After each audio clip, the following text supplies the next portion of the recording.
Zaman ini disebut zaman fitnah. Kenapa sih kok disebut zaman fitnah? Artinya fitnah itu apa? Karena banyak dari kita sering mendengar kalimat-kalimat syar'i tetapi tidak paham. Artinya apa sih kok ini disebut dengan zaman fitnah? Kenapa para ulama itu menerangkan bahwasanya ini zaman fitnah? Apa artinya fitnah itu? Karena banyak kriteria atau kalimat-kalimat yang syar'i tetapi dipahami salah. Maka ketika para ulama itu mengartikan bahwasanya ini zaman fitnah, kita harus paham artinya fitnah itu apa. Dan ternyata para ulama ketika memberikan jawaban tentang itu beragam, banyak banget itu.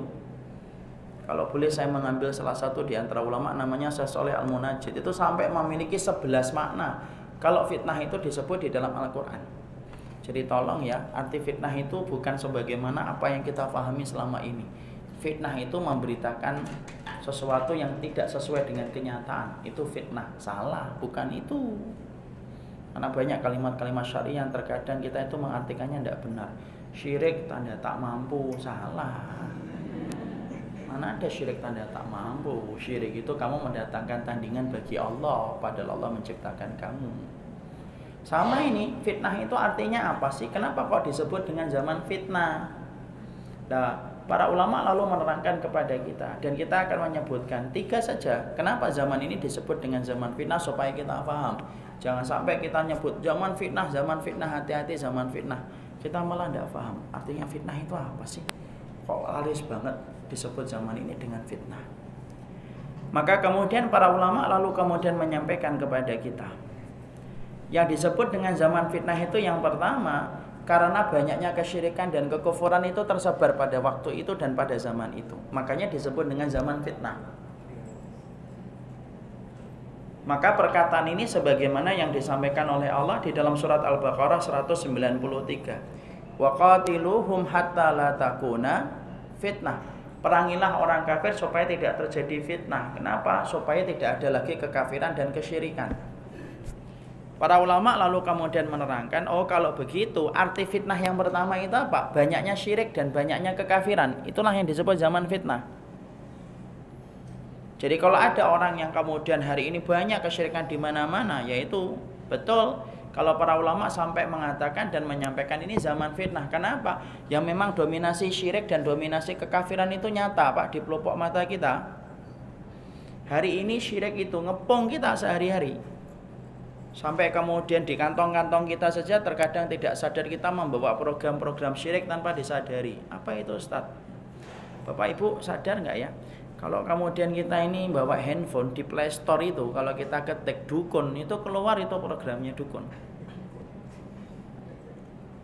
Kita kemudian ketik itu pelet itu keluar itu programnya pelet. Nggak usah dibuka ya, sudah cukup saya aja. Itu ternyata menunjukkan kepada kita dekatnya hari ini tuh masyarakat dengan kesyirikan dan kekufuran itu.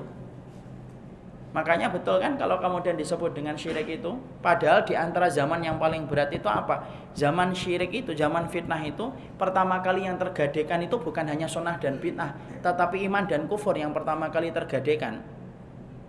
Makanya sampai Nabi itu berkata, badiru bil a'mali fitanan kaqita'il lailil mudlim asbaha rajulun mu'minan wa amsa kafiran wa amsa mu'minan wa asbaha kafiran. Sampai Rasul itu berkata, bergegaslah kamu beramal sebelum datangnya fitnah yang begitu gelap sebagaimana malam menyelimuti.